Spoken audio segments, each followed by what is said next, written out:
Saya lahir bukan di kotanya Ambarawa. Ambarawa masih masuk lagi. Siap. Sekitar 8 kilo dari Ambarawa. Di desa. Namanya Desa Kebumen. Kecamatannya Banyubiru. Kabupatennya Semarang. Masa kecil saya ya sama seperti orang kampung yang lainnya. Sekolah SD di sana, terus sekolah SMP ke Salatiga malah. Kalau pagi berangkat naik angkutan umum, berdesak-desaan dengan kawan-kawan yang lain. Bahkan kadang-kadang ya karena kendaraan umumnya sedikit ya bergelantungan, bahkan ada yang duduk di kap di atas itu sampai dengan SMA di sana. Setelah itu SMA ya kita mendaftar ke Akmil. Sebelum mendaftar Akmil saya dulu kelas 3 SMA sudah diterima di sekolah penerbangan di Curug. Tetapi saya dikeluarkan, terus saya daftar lagi di Akademi Militer dan masuk, sehingga saya lulus SMA tahun 82, masuk di Akmil tahun 83. Itu kira-kira latar belakang saya mulai dari kecil sampai dengan SMA sebelum memasuki dunia militer. Demikian.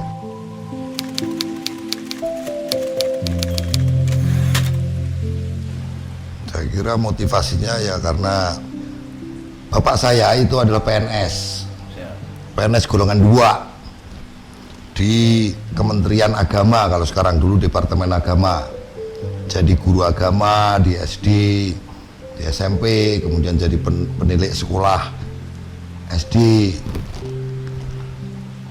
Sehingga tentu mungkin gajinya kecil.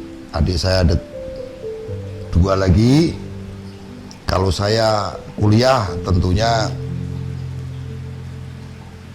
tidak cukup biayanya untuk adik-adik saya. Lagi pula mungkin saya menganggap otak saya juga pas-pasan kalau mau kuliah dan lain sebagainya, sehingga kemungkinannya tidak diterima di universitas negeri pada saat itu yang kita idam-idamkan. Sehingga saya masuk di Akmil, alhamdulillah diterima. Di Curug itu juga nggak bayar, jadi memang yang sekolah-sekolah yang nggak pakai membayar yang saya tuju. Kemudian setelah saya masuk, ya kebetulan adik saya mungkin lebih pinter, dia masih bisa kuliah dia di universitas negeri, bayarnya juga tidak terlalu mahal mungkin. Baru adik yang paling kecil baru di swasta. Nah kalau sempat saya dulu mungkin sudah kuliah di swasta, adik-adik saya nggak kebagian. Itu saja motivasinya untuk menjadi militer pada saat itu. Dan di tempat saya memang masih jarang yang menjadi militer. Saya kira itu yang menjadi motivasi paling utama pada saat itu.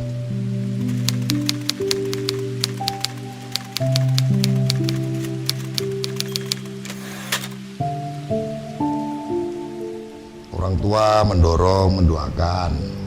Kebetulan kalau ibu saya kelas 6 SD sudah meninggal. Ibu saya itu dulu jualan tempe. Jadi tiap hari saya membantu untuk bungkusi tempe itu pakai daun, ngikat-ngikat itu juga. Nah, ya itu mungkin yang membentuk saya untuk jadi orang mandiri, mulai kerja mulai kecil. Kemudian juga di samping jualan tempe, bikin tempe, jualan kelontong, jualan gula, jualan bumbu-bumbu. Nah itu kalau gula itu dibungkusi satu-satu. Nah, kita dikasih jatah 1 hari sebelum main harus sudah ngikat gula sampai 100 biji. Nah, gitu. Kalau tidak boleh main kita. Nah itu mungkin yang mendorong kita menjadi mandiri, sehingga tidak ya harus kerja keras memang untuk hidup itu sampai dengan ya setelah itu yang membekas di dalam diri saya kira itu saja.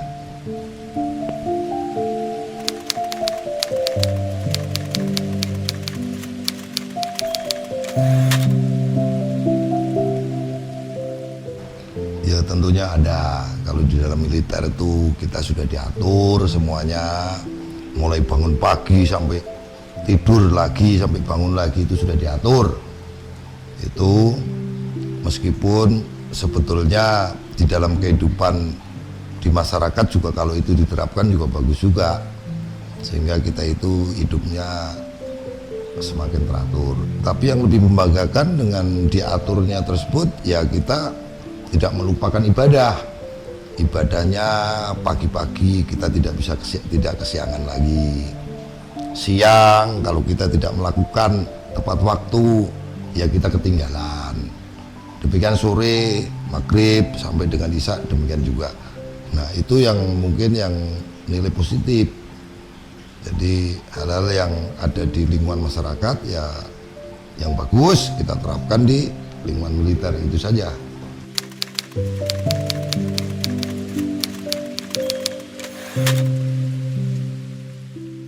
Pengalaman semuanya enak, bagus, terkesan.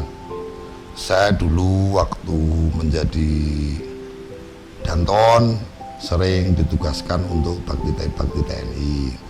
Kemudian waktu danki saya diperintahkan untuk membawa kompi untuk tugas operasi jaring merah di Aceh. Kemudian kita juga memimpin kompi untuk melakukan TMMD juga di daerah konflik di Aceh, sehingga kita di samping melaksanakan kegiatan-kegiatan teknis kita juga harus tentu waspada di sana.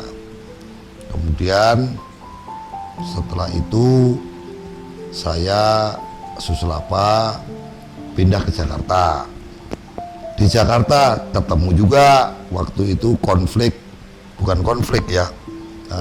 kerusuhan pada tahun 99. Itu juga saya menjadi wadanyon dan kebetulan mimpin untuk di lapangan bersama dengan prajurit-prajurit dari Batalion Sikon 13, 14, Batalion Sikon 11. Kebetulan dikumpulkan satu kompi sehingga ketemu 3 kompi 1 batalion. Nah itu saya yang memimpin itu selama 3 bulan mungkin tidurnya di sana di kolam renang Senayan. Nah itu. Nah, setelah itu saya sekuat mendapatkan tugas mendapatkan tugas di Pusdiksi. Ya sebagai gumil ya banyak sukanya banyak dukanya. Nah setelah itu menjadi danyon di Palembang. Jadi danyon di Palembang selama 2 tahun di sana. Ya banyak sukanya, kita bisa membantu kesulitan-kesulitan masyarakat sekitarnya. Kemudian setelah itu saya menjadi komandan Kodim di Musi Banyuasin. Di sana juga daerahnya itu daerah yang sering banjir. Jadi ilmu saya teknik seni itu sering kepake di sana. Kemudian setelah itu saya pindah ke pusat teritorial yang tugasnya menulis-nulis, mengkaji, membuat doktrin dan sebagainya.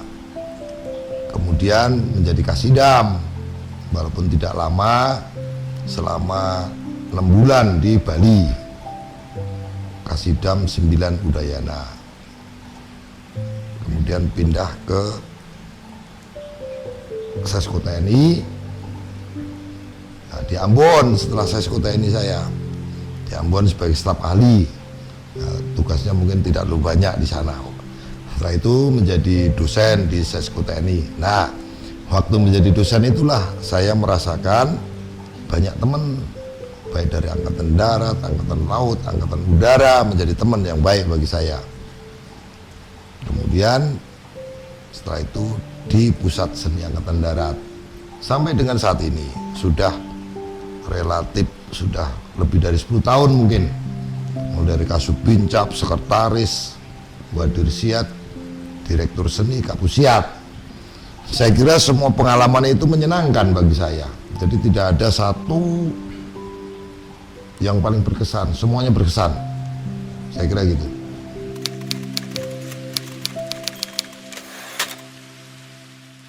Kunci sukses, saya hanya manut saja apa yang digariskan, apa yang dilaksanakan, mencoba untuk kita lakukan dengan sebaik-baiknya.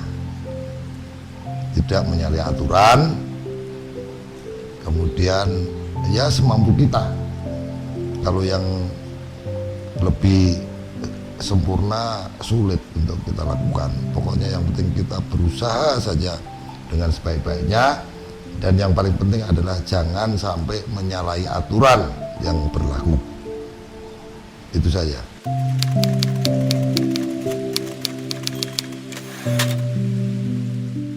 Seni itu memang menurut saya satuan yang unik. Ada satuan, ada tugas-tugas di bidang administrasi, ada satuan tugas-tugas di bidang tempur, ada satuan tugas-tugas di bidang pembangunan dan lain sebagainya. Oleh karena itu, sebagai prajurit seni harus memiliki ilmu itu semua, sehingga di dalam setiap pelaksanaan tugasnya bisa berhasil. Apalagi di era saat ini. Di era saat ini, Korps Seni ini banyak dibutuhkan, banyak dikerahkan. Ketika ada bencana alam, dikerahkanlah satuan seni. Ketika ada banjir, dikerahkanlah satuan seni. Ketika ada konflik, dikerahkanlah pasukan seni. Ketika membantu satuan infanteri yang sedang melaksanakan bertempur, dikerahkanlah satuan seni. Ketika ada pandemi, dikerahkan juga satuan seni. Sehingga harapan saya kepada seluruh prajurit seni agar selalu mengasah dirinya, menempa dirinya, melatih dirinya agar siap melaksanakan tugas-tugas yang kemungkinannya semakin berat tersebut. Saya kira itu.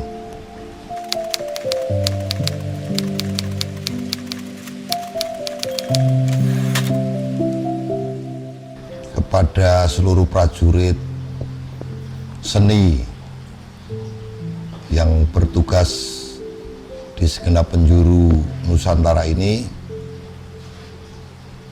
harapan saya adalah kalian agar selalu menempa diri, mampu beradaptasi dengan kemajuan yang ada, kemajuan teknologi, kemudian mampu melaksanakan tugas yang diberikan oleh Angkatan Darat dengan berhasil dan sukses. Ingat, tugas-tugas kita ke depan tidak semakin ringan, tetapi tugas kita semakin berat. Saya kira itu saja. Sukses selalu.